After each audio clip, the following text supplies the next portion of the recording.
আসসালামু আলাইকুম সবাইকে। সবাই কি অবস্থা, কেমন আছেন? চলে আসছি হুট করেই কুয়াকাটায়। আকসা, আদর, খালা, মোমেনা সবাই আমাকে ধরলো যে চল আমরা কুয়াকাটা যাই, এবং রাতের প্ল্যানই হচ্ছে কুয়াকাটায় চলে আসা হয়েছে। আর এইটা হচ্ছে মামার হোটেল, মানে আমার মামা শ্বশুর হোটেল, বেস্ট সাউদার্ন হোটেল, নতুন হোটেল। সো ওইখানে যাওয়ারও কথা ছিল। সো চিন্তা করলাম চলেই যাওয়া যাক, যেহেতু মাশফিক ঢাকায় চলে গিয়েছিল। সো মাশফিককে বলার পর মাশফিক বলে হ্যাঁ তোমরা যাও, ঘুরে আসো।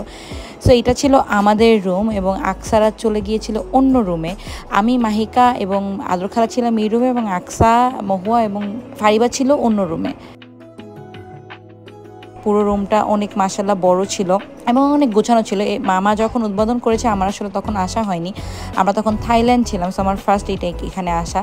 আর এইটা ছিল আমাদের রুম থেকে ভিউ। মাশাআল্লাহ রুম থেকে ভিউটা অনেক সুন্দর ছিল। সামনে সবাই সুইমিং পুলে গোসল করছিল, এবং সেই দিনের ওয়েদারটাও অনেক জোশ ছিল। উপর থেকে একেবারে মেঘ ছিল এবং বৃষ্টি পড়ছিল, ঠান্ডা একটা আবহাওয়া ছিল, এবং রুমের ডেকোরেশন অনেক ভালো হয়েছে, ভালোই লেগেছে আমার কাছে। সো আমাদের অনেক ক্ষুধা লেগে গিয়েছিল, আমাদের পৌঁছতে প্রায় 2টা বেজে গিয়েছিল। সো ক্ষুধা লেগে গেছিলো, এই জন্য আমরা চলে গিয়েছিলাম বরিশাল গেটে।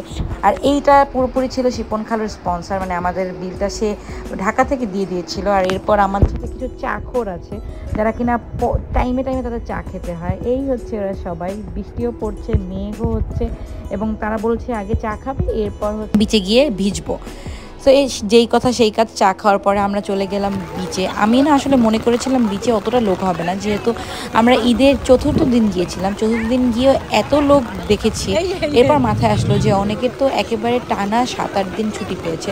তো সেটার জন্যই মানুষজন এতটা ছিল। আচ্ছা আমরা ওদের পাবো কিভাবে? এত মানুষ না।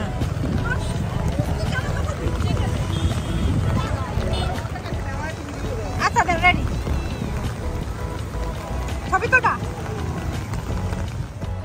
অনেক বছর পরে এত সুন্দর ওয়েদার পেয়েছি। এক তো বৃষ্টি পড়ছে, তার মধ্যে এত ঢেউ ছিল। কুয়াকাটা সচরাচর সবসময় ঢেউ থাকে না, বা সেই দিন এত ঢেউ ছিল যা বলার মতো না, এত ভালো লাগছিল যা বলার মতো না। এবং হুট করে একটা গার্লস ট্রিপ হলো। আমি কখনো গার্লস ট্রিপ শুধু আমরা কখনো যাওয়া হয়নি। সো এটা যাওয়া হলো এবং এত মজা করেছি আমরা, যা বলার মতো না।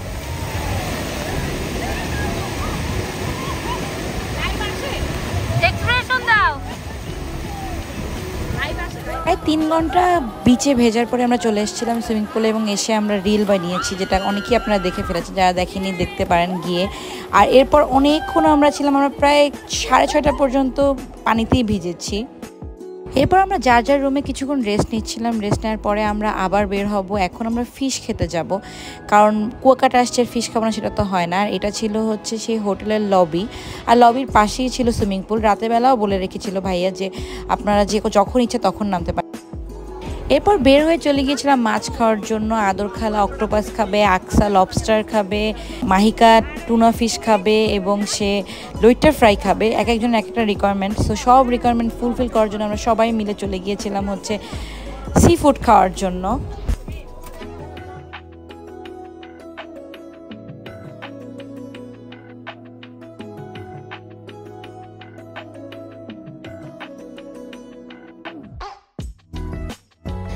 এরপর খাওয়া দাওয়ার পরে আবার সেই চা। সো আমরা বিচের পাশেই, এই চাটা অনেক মজা ছিল, সেখানে বসে সবাই মিলে চা খেয়েছিলাম। বাতাস আসছিল, ঠান্ডা আবহাওয়া, অনেক সুন্দর আবহাওয়া ছিল মাশাআল্লাহ।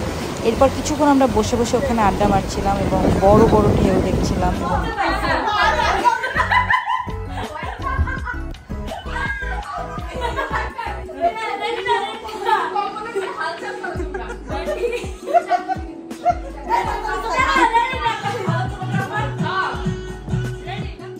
এরপর শুরু হয়ে গেল আমাদের রিলস বানানোর শুটিং, যেটা কিনা করতে গিয়ে আমরা এত হেসেছি যা বলার মতো না।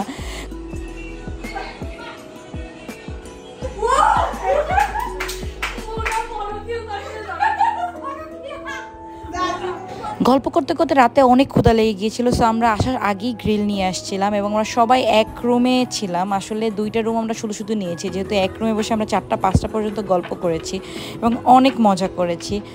সো এরপর হচ্ছে সকালটা অনেক সুন্দর ছিল মাশাআল্লাহ, এবং পুলের পাশে এত ভালো লাগছিল যা বলার মতো না। আর এইটা হচ্ছে পুরো হোটেলের ভিউ, দেখতেই পাচ্ছেন একেবারে নিউ হয়েছে, মানে 2 মাস হয়েছে এটা উদ্বোধন হয়েছে। আর আমাদের রুমের সাথে কমপ্লিমেন্টারি ব্রেকফাস্টও ছিল।